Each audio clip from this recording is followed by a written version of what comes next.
રાજ્યમાં કેન્દ્ર સરકારે છેલ્લા 3 વર્ષમાં 16,554 સ્માર્ટ ક્લાસ મંજૂર કર્યા હોવાની વિગતો સામે આવી રહી છે, જ્યાં મંજૂર ક્લાસરૂમમાંથી 5,908 ક્લાસરૂમનું ઇન્સ્ટોલેશન પૂર્ણ થયું છે।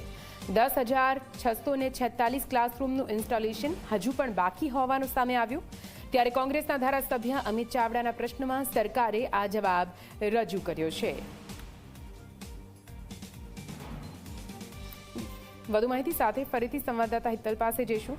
હિતલ, સ્માર્ટ ક્લાસ, સ્માર્ટ સ્કૂલની વાત સરકાર દ્વારા કરવામાં આવે છે, પણ જે આંકડાઓ ખુદ સરકારે આપ્યા છે તેમાં સામે આવ્યું છે કે જે ક્લાસ અત્યાર સુધી બની જવા જોઈએ એ હજુ બની રહ્યા છે।